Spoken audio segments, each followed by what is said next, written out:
What is the point of a health and safety rep? I've just been on a call. Someone's asked me to deliver some training for their new health and safety committee.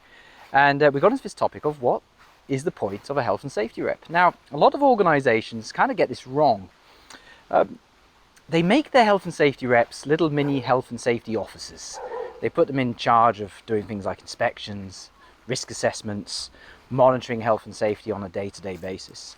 And there's nothing wrong with doing that, but it can go wrong. And in my experience, I worked at one large company where that was the root cause of most of our problems, health and safety wise.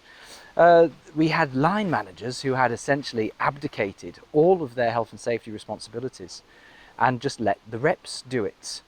The problem was the reps didn't have the training, they didn't have the time, they didn't have the authority to make any real progress on health and safety. So the reality was nothing health and safety related really got done on the production floor. And as soon as we changed that and put the responsibility for health and safety performance firmly on the manager's shoulders, things started to work a hell of a lot better. Now, I did say there's nothing wrong with getting your reps to do inspections and risk assessments and basically to help, but that's the key word, is to help. But it mustn't be in charge. Their job is to assist, maybe. But even that is not really the point of a health and safety rep. The clue's in the title, representative, health and safety representative. That's their job, is to represent their colleagues in consultation with management. So if we look at the legislation on this, it says the function of a health and safety rep is to make representations to the employer. And so what does this mean? Well, an effective health and safety rep is someone who will consult with their colleagues on matters that are health and safety related.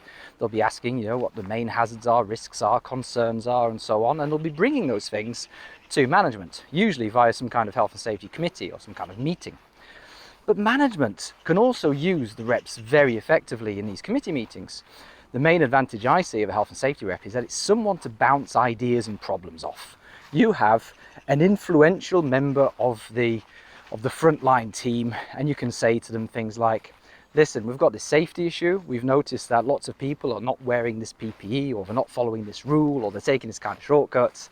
Like, what changes can we make which will make the workplace safer and make sure people follow this rule? What changes do we need to make to the rule, and so on?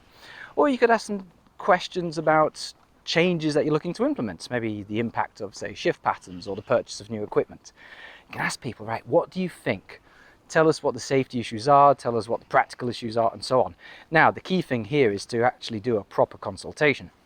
It's not a fake consultation. It's not like a redundancy consultation where the decision has already been taken. You have to ask and then have the courage to listen. And you might not like what you hear. If you challenge your safety reps on why some people are not following rules, you might not like at all what you hear. They may say, well, listen, it's that the PPE that you've gone and bought is far too cheap and you need to increase the budget.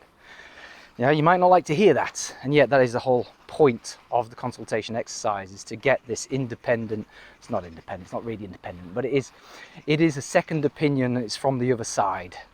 It's from the side of the employees. So that is what a health and safety rep is there for. That's the whole point. It's to enable that consultation process to take place. That's the key role, and that's what I will be training my customers' reps to do. And in addition to that, if you also want them to do things like risk assessments and inspections and all the rest of it, then, well, you'll have to do some other kind of training, maybe an IOSH managing safety course or something like that, maybe something bespoke to give them those skills. Now, if anyone has watched this far and you're wondering what the hell happened to my hair, well,